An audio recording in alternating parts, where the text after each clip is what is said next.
అది ఎంకరేజ్ చేయరేమో కదా కొత్త డైరెక్టర్‌ని అది కన్నడలో. అంటే అలాగనేం కాదు. But that is also one of the ఎందుకంటే రీజన్స్. మాక్సిమం ఎంకరేజ్ ప్రభాకర్ గారితో ప్రాబ్లం అది కాదు యాక్చువల్‌గా. కథ నచ్చింది, క్యారెక్టర్ నచ్చింది. ఎందుకంటే వాళ్ళిద్దరు పీక్‌లో ఉండేవారు అప్పుడు హీరోస్‌గా. అవును. కన్నడ దాంట్లో ప్రభాకర్ మళ్ళీ దీనిలో పీకే. గెస్ట్ అపియరెన్స్‌గా చేయాలి. సో అది కూడా ఉంది కదా! మన విష్ణువర్ధన్ గారైతే ఆయన హి వాస్ ఆ రోజు నుంచి మొన్న ఆయన పాపం ఆయన ఇదయ్యేంత వరకు హి వాస్ ఆ హీరో పొజిషన్‌లో ఉన్న ఇమేజ్‌తోనే ఉన్నవారు వీళ్ళంతా. అవును. సో సడెన్‌గా గెస్ట్ అపియరెన్స్ కూడా చేయడం ఒకటి ఆలోచన. ఎందుకంటే దాంట్లో అప్పటికి మన అన్నయ్యతో ప్లాన్ చేసింది సాయితో హీరోగా. సో అప్పటికి పోలీస్ స్టోరీ జరుగుతోంది. ఇంకా పోలీస్ స్టోరీ రిలీజ్ అవ్వల. ఓకే. జరుగుతున్న టైంలో స్టార్ట్ అయింది సినిమా. ఓకే. హిట్ అయిన తర్వాత వేరే విషయం. హ్మ్. పోలీస్ స్టోరీ రిలీజ్ హిట్ అయిన తర్వాత అడుగుంటే వేరే విషయం. అవన్నీ ఆల్ అన్ని టుగెదర్ కలిసిపోయి. నాకు కుదరట్లా. ఆ క్యారెక్టర్ ఎవరు కుదరట్లా అక్కడ ఉన్న వాళ్ళు. ఓకే. దాంతో ఎందుకు లేని వదిలేసాం. చూస్తే అది అన్నయ్య బయలుదేరిపోయి డిస్కషన్ డబ్బింగ్ ఉంటే వచ్చేసాడు చెన్నైకి. బెంగుళూరులో ఉన్నాం. అప్పుడు ఇంకా మెల్లిగా ఫోన్ చేసి అది లేడీ అయితే ఎలా ఉంటుంది? నీకు సిబిఐ మెన్నే కావాలా? అని అడిగేసరికి నాకు తెలుసు వాడు ఏ డబ్బింగ్‌కి వెళ్ళాడు. ఎందుకు ఈ మాట అడుగుతున్నా నాకు అర్థమైపోయింది ఫోన్‌లో. ఎందుకంటే తను వెళ్ళిందే ఒక మలయాళం నుండి సురేష్ గోపి గారు సినిమా సురేష్ గోపి గారు చెప్పడానికి. ఓకే. దాంట్లో విజయశాంతి గారు మెయిన్ రోల్ చేసి ఉంటారు దాంట్లో. ఆ! సో వాళ్ళదే తెలుగు ప్రొడక్షన్ హౌస్. విజయశాంతి గారు మేడందే ఓన్ ప్రొడక్షన్ ఉండింది అవును. తెలుగులో. అప్పుడు అవును. రెగ్యులర్ గా ప్రొడ్యూస్ చేస్తుండేవారు. అవును. దానికి డబ్బింగ్కి వెళ్ళాడు సాయి. వెళ్ళేసరికి అక్కడ ఐడియా వచ్చినట్టుంది. అవును కదా సిబిఐ ఆల్రెడీ కర్తవ్యం. అవును. ఆ పెద్ద ఇమేజ్ బాగా సూపర్ ఉంది. స్టార్ అయిపోయారు కదా ఆవిడ. లేడీ అమితాబ్ సౌత్ ఇండియన్ ఆ! కూడా. మరి. సో ఆవిడ ఇమేజ్ ఉంది కదా పోలీస్ ఇమేజ్ సిబిఐ ఇమేజ్ ఉంటుంది కదా బాగుంటుంది కదా అని చెప్పి అడుగుతూ ప్లస్ కొంచెం ఓపెన్ కూడా అవుతుంది కదా మార్కెట్. అవును. ఆ రోజులో అవుతాడు. సరే ఓకే బాగానే ఉంటుంది కదా బట్ ఎందుకు చేస్తారు కన్నడ మనకి ఉంటాయిగా మన డౌట్ మనకు ఉంటాయిగా అనుకున్నాము. ఈయన రాకలేని తెలిసింది రాకలేని కొంచెం ఎందుకంటే బడ్జెట్ కూడా ఎక్కువ ఉంటుంది. అవును కదా! అప్పటికే షీ వాస్ సూపర్ స్టార్. అయ్యో! ₹1,00,00,000 రికమెండేషన్. తీసుకునేవారు 20-30 మరి. రోజుల వర్క్కి. అలాంటప్పుడు మనం వెళ్ళి అడిగితే మన కన్నడ సినిమా వర్కౌట్ అవుతుందా ఇవన్నీ కూడా డౌట్లు వచ్చాయి. హ్మ్. ఆ డౌట్లలో రాకలేని గారు ఆయన కొంచెం జగమండి. ఆయన ఒకసారి డిసిషన్ తీసుకుంటే ఎవరు దాన్ని నోబడీ కెన్ లేదు ఒకసారి కమిటీ అయితే తన మాట మీరు తనే వెళ్ళండి వింటాడు. అవి నేను చూసుకుంటాను. హ్మ్. అది ఎలా వర్కౌట్ అవుతుంది ప్లాన్ చేద్దాం అని చెప్పి. అప్పుడు వెళ్ళినప్పుడు ఆవిడ ఓకే అయింది. ఓకే అయిపోయింది. ఒక సిట్టింగ్‌లోనే ఒక కథ చెప్పంగానే బాగుంది ఇవి చేద్దాం అన్నారు. దాంతో ఇంక అలాగూ ఆవిడ రావడమే కొంచెం ఓపెన్ అయింది. అంతేగా ఒక పాన్ ఇండియా సౌత్ ఇండియన్ ఫిల్మ్‌లా అయిపోయింది అప్పటికి అది. అవును. ప్లస్ ఆవిడకి హిందీ కూడా అప్పుడు తేజస్విని నేను ఆ! ఆపరేట్ కెమెరా చేశాను. పిఎస్ ప్రకాష్ గారి కెమెరా దానికి. ఓకే. సో మన ఏం రత్నం గారు ప్రొడ్యూసర్ యెస్. తేజస్విని. సో ఎన్ చంద్ర ఎన్ డైరెక్షన్. చంద్ర డైరెక్టర్. ఎన్ చంద్ర అవును. గారి డైరెక్షన్. సో దాన్ని ఆపరేటివ్‌ని. ఓహ్! సో అది ఉంది కదా మనకి అప్పుడు కొంచెం హిందీ కూడా వెళ్ళడం వల్ల కొంచెం పాన్ ఇండియా అవుతుంది అప్పటికి. అవును. దానివల్ల ఇమ్మీడియట్‌గా ఓకే అనుకుంటే ఇమ్మీడియట్‌గా దాంట్లో మెయిన్ ఇంకో హీరో క్యారెక్టర్ ఉంది. ఈక్వల్ విలన్‌లో స్టార్ట్ అయ్యి ఇంటర్వల్‌కి లేదు పాజిటివ్ తెలిసి క్లైమాక్స్‌లోకి వెళ్తుంది. చాలా ఇంపార్టెంట్ విషయం. హ్మ్. హీరోతో పాటు ఈక్వల్ హీరోగా ఉంటుంది అది. అది ఎవరెవరు అనుకుంటే లేదు కొంచెం మనకి ఆ లుక్స్ గిక్స్ అరుణ్ పాండ్యన్ గారు బాగుంటారు అని చెప్పి ఇమ్మీడియట్‌గా ఆయన అప్రోచ్ చేసాం. ఆయన అప్పటికి పీక్‌లో ఉన్నాడు తమిళనాడులో. మీకు తెలుసు అప్పటికే అవును. పెద్ద అవును. హిట్లు ఉన్నాయి. పెద్ద ఆబావాన్ హిట్‌లు అవును. టీమ్‌తో పెద్ద అభావన్ హిట్లు టీమ్. ఉన్నాయి ఆయనకి. అవును. సో ఆయన హి వాస్ వెరీ బిజీ. అంటే హి వాస్ ఎ ప్రొడ్యూసర్ అప్పటికే. He was a very big business man. అవును. సో వెళ్ళి ఆయన కన్విన్స్ చేసాం. ఆయన ఒక సిట్టింగ్‌లో ఓకే అన్నాడు ఆ వేషానికి. ఇదంతా బాగానే ఉంది. ఇప్పుడు వీళ్ళు ఇంతమందిని ముగ్గురిని ఢీకొట్టే విలన్ ఎంత స్ట్రాంగ్‌గా ఉండాలి. అంతే కదా! ఈ ముగ్గురిని ఢీకొట్టే విలను. అవును. ఒకటే విలన్ నాకు మెయిన్ విలన్. మిగతా ఎంతమంది ఉన్నా మెయిన్ విలన్ ఒకతను. ఎవరు అంటే రఘువరన్. రఘువరన్ దగ్గరికి వెళ్తే ఆయన ఒక సింగిల్ సిట్టింగ్‌లో ఆయన ఓకే అన్నాడు. హ్మ్.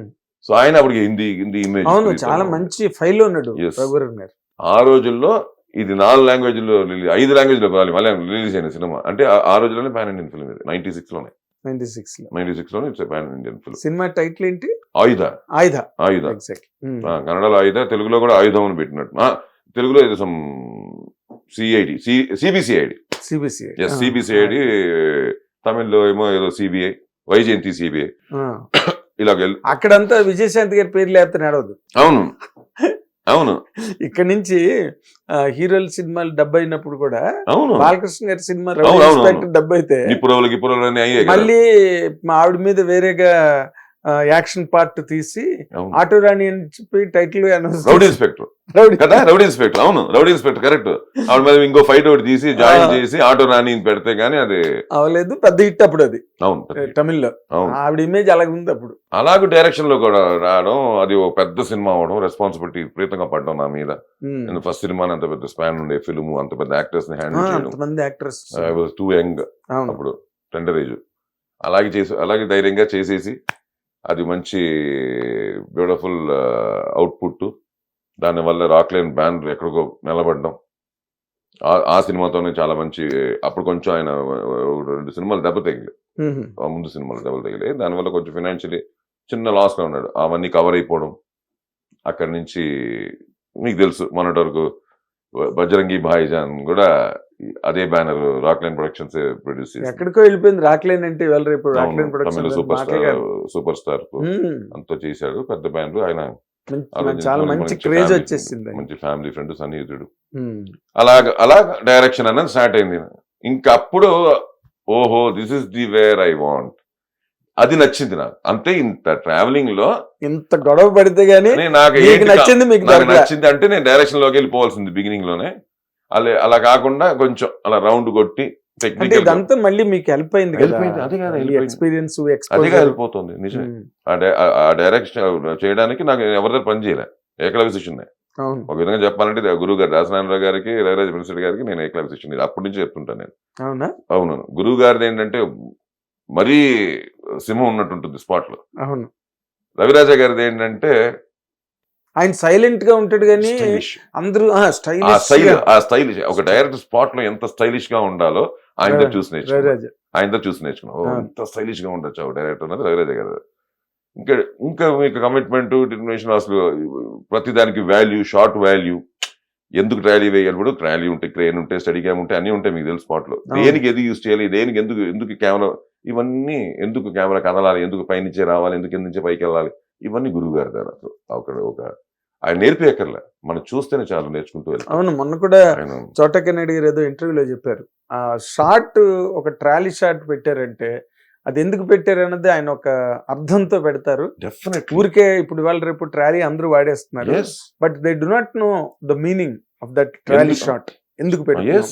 అది ఒక దాసనండర్ మాత్రమే తెలుసు. ఎప్పుడు ఆర్టిస్ట్ చుట్టూ క్యారెక్టర్లు ఉంటాయి, అన్ని క్యారెక్టర్లు ఆడియన్ కోసం ఉన్నాయి.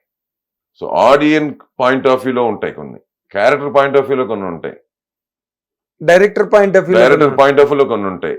ఎందుకు కొన్ని స్టాటిక్ గానే చెప్పాలా, అవును, కొన్ని మూమెంట్ తో చెప్పాలా, కొన్ని కొంచెం ఏదైనా కొంచెం సెలబ్రేషన్ లేకపోతే దుఃఖంలో ఉన్నాడంటే అలా పైకి వెళ్తే చిన్నవాడు అవుతాడు. ఆర్టిస్ట్ చెప్తున్నాడు ఇక్కడ నుంచి బయలుదేరి అలా వెళ్తే చిన్నవాడు అవుతాడు. అదే వాడు లేదు చాలా నువ్వు ఆంజనేయుడు నీకు తెలియదు, నీకు శక్తి ఉంటుంది, కిందకి వెళ్తుంటే ఒక విశ్వరూపంలో కనిపిస్తుంది. ఇవన్నీ ఏంటంటే ఎన్హాన్సింగ్, ఆడియన్ ఫీల్ అవ్వడం. ఇప్పుడు స్టేజ్ ఒకటే, ఒక వైడ్ లెన్స్ వేసి చూస్తున్నట్టు స్టేజ్ ఉంటుంది. సినిమా అది కాదు, cinema you can go anywhere. ఆ ఫ్లాస్క్ పట్టుకుని మీరు తీసుకుని ఆ ఫ్లాస్క్ మీద కూడా చిన్న క్లోజ్ పెట్టచ్చు, ఆడియన్స్ చూపించవచ్చు. సో ఆ డిఫరెన్స్ అది సినిమాకిను స్టేజ్ కి. అందుకని అక్కడ ప్రతిదీ ఎన్హాన్స్ చేయాలి. ఇక్కడ ఏంటంటే camera will show whatever audience should see. అవును, అలాగే ఆ డిఫరెన్స్ లో గురుగారి దగ్గర చాలా నేర్చుకున్నాను. అవునా, అయ్యో ఆయన ఎవ్రీ దేనికైనా ఒక వాల్యూ, దేనికైనా ఆ వాల్యూ లేకుండా తీరాను. అందుకే ఆయన అన్ని సూపర్ సక్సెస్ కనెక్టింగ్. వాల్యూ అంటే ఏంటంటే ఆడియన్ కనెక్ట్ అవ్వడమేగా, అంతే. ఫైనల్ ఏంటి, ఆడియన్ కనెక్ట్ అవుతా ఉండాలి, అవును, డైవర్ట్ అవ్వకుండా అనుకున్న దానిలో ఆ విజన్ లో వెళ్తా ఉండాలి. అంటే మనం చెప్పే విధానం కూడా అంత బాగుండాలి. అది కేవలం కెమెరా సెన్స్ లోనే ఉంది అంత కూడా కదా, సినిమా అంటేనే కెమెరా కదా, ఇంకేముంది, అంతేగా క్యాప్చరింగ్. సో దానివల్ల ఏమన్నా అక్కడ నుంచి డైరెక్షన్ చేయడం వల్ల ఏంటంటే ఇంకా మీకు తెలుసు ఇండస్ట్రీ అప్ అండ్ డౌన్స్ అన్ని తెలుసు కదా.